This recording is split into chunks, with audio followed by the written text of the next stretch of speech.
Good evening, ladies and gentlemen, boys and girls. Welcome to Jahaneman. And we are once again here with the Women of Substance.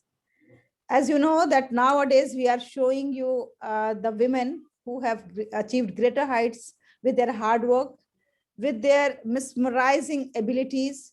And here they are as role models so that others can follow them and others can take them as an example. Today we have Miss Zoena with us, who is from Sri Lanka. Hello, Zoena. Assalamu alaikum. How are you? Walaikum assalam. Hello to all. I'm fine, alhamdulillah. How are you, ma'am? Alhamdulillah, I'm good. So, Zoena, congratulations. Jahaneman has acknowledged your efforts. And It's seriously an honor, ma'am. yes, and you are being given the title of Women of Substance. Thank you very much, mashallah. How do you feel? I feel amazing. Actually, there are very less platforms where people get acknowledged for their efforts. And I don't know whether I have done much, but I'm still trying, I'm still thriving, and I'm expecting to do as much as possible. Okay, fine. Zoena, Jahaneman has found you doing a lot of things, but you said that you have done a little. So let's know that what little you have done so far, and tell me about your childhood, about your education, and about your journey. Yes, ma'am. So, well, I've been in an educational field for 17 years now, alhamdulillah, teaching the young minds actually from kindergarten to grade 3. And I've been trained and taught in UAE and Sri Lanka. So I'm also a director of Splash and Spring company and the Social Service Society, which is mine, alhamdulillah, and director of Crystal Roses academical side, that is for the academic sides, and that is also for the social services. And as I said before, yes, I've done only very little because I have a long way to go. And this is just since about 6 to 8 years, on and off, whenever possible, I'm extending my support. Anyways, over here in UAE, I have started social media platform, definitely because of this pandemic. I've started the Life Kit 101, which is famous as TLK, where we support parents who need to educate their children at home. So we have a lot of teachers as a social media group where like we take turns in supporting such parents and giving them the curriculum, giving them how to teach and things like that.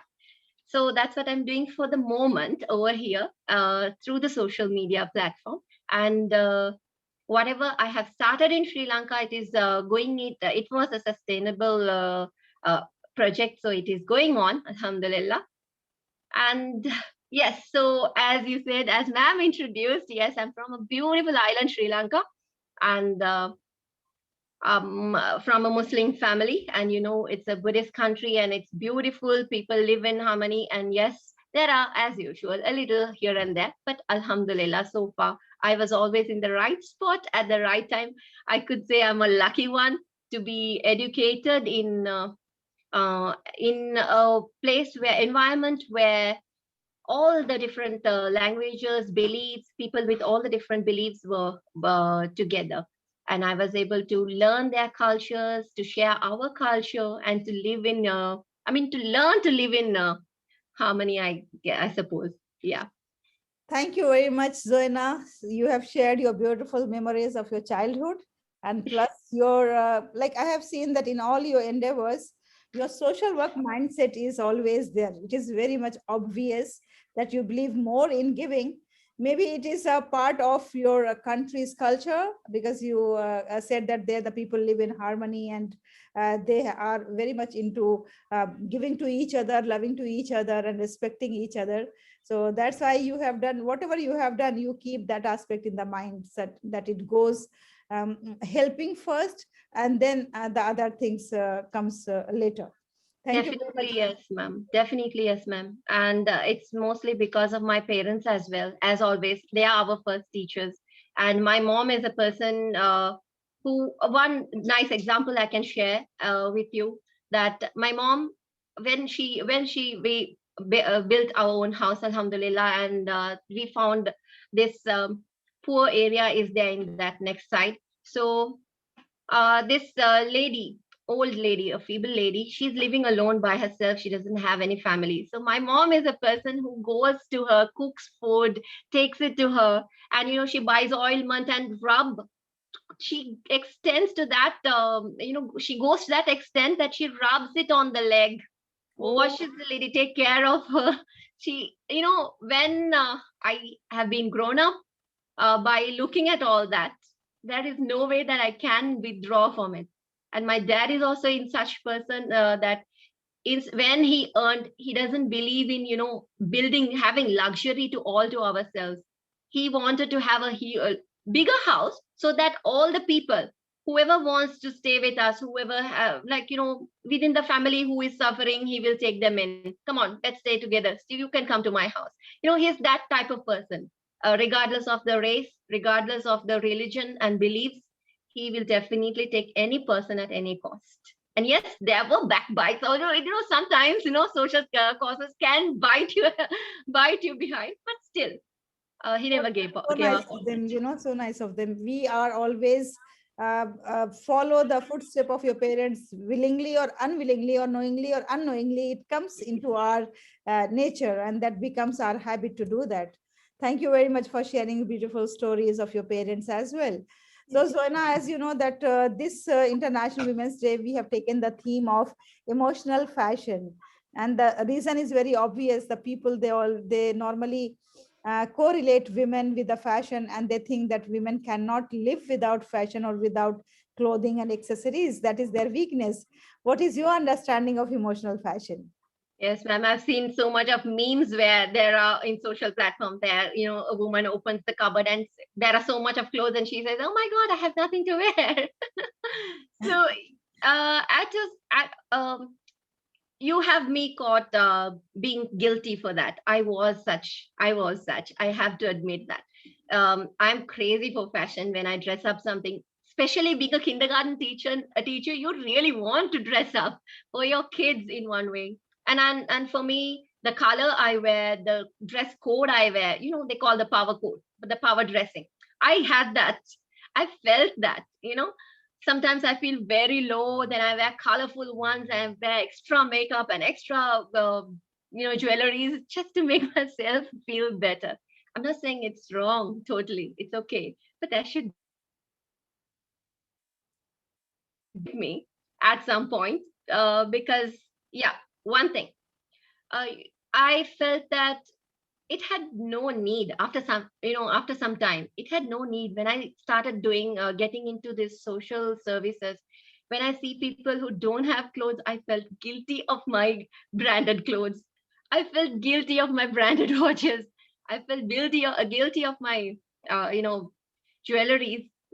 I am wearing this and this is expensive, whereas those people don't have food to eat. It really That's very clicks me, true, ma'am. very true, very true. And if everybody thinks before buying anything, just look at those who don't have anything. So then really we are going to stop this habit. Now, Zoena, the fashion is changing so fast. Fashion industry is somehow dealing with the psychology of women, or they are taking the advantage of this psychology of women, like changing the fashion, changing the clothing. So this fast changing fashion, how it is harming our environment, and how we have to think about this for our sustainable development. Well, ma'am, these days every garment is a symbol now. If you call it Gucci or Prada, nobody calls it a shawl or a watch. They say I got it from this, I got it from that. They call the brand, and they don't call the type of cloth you wear. Uh, that's the level, as you said. People make you think that way. So, well, if we start questioning ourselves before we buy, the wants and the needs, even see, it's not about you having money to buy it, whether you can afford it or not. It's about whether you need it or whether you want it. The need and want, we have to find the difference of that, and start making proper choices, which is good for the safe for the environment, good for the people around us. Maybe we cannot fit into the society which who goes with the trend and the fashion. but we stick with our beliefs and our ethics, I feel. So that makes us satisfied, and that's what we have to do, ma'am. Before we make a choice, before we buy something, we have to start thinking. We have to pay a little bit attention. Yes, so nice of you. Thank you very much. Now, Zoena, what is your message for all our lovely women on this planet for this International Women's Day? Well, think about the life cycle of clothes. Don't become a victim for the fast fashion trends, and think about the less fortunate people. And if you can, I'm not saying don't buy that jewelry for you, don't buy that dress for you, but when you buy, think about giving a little bit for someone else as well. If you're buying something for yourself, buy something for a friend who would like to have it for as well. So that way you will start giving more, along with when you're giving yours, along with your gifting something to yourself, you will be gifting something for someone else as well. Who knows, it'll pay off. It's all about paying forward. So keep paying forward. That's my message to everybody who's listening here today. Thank you very much, Zona. We have to just pass it on. You know, if we are doing something good for others, they will do good to someone else, and then the someone else will do good for someone other. So in this way, we are just going to pass on the goodness, and in this way, the entire world is going to be a good place, a better place to live in. Thank you. If it's not just a dress or a gift, at least as a smile, ma'am. At least as a smile, you can pass it on, just like you say. Thank you very much, Zona, for being with us with a lovely message. And my dear sisters and brothers, whomsoever is watching this, please keep on smiling. And don't forget Zona's message that we have to pass it on everything, whatever you have. But if you can't pass it on, you have some passion for your materialistic things, at least pass on your smile, big smile on your face. Definitely. Thank you very much, Zona, for being with us. Thank you very much for this honorable time spent with you, ma'am. Thanks a lot. Thank you. Take care and bye-bye. Hafiz.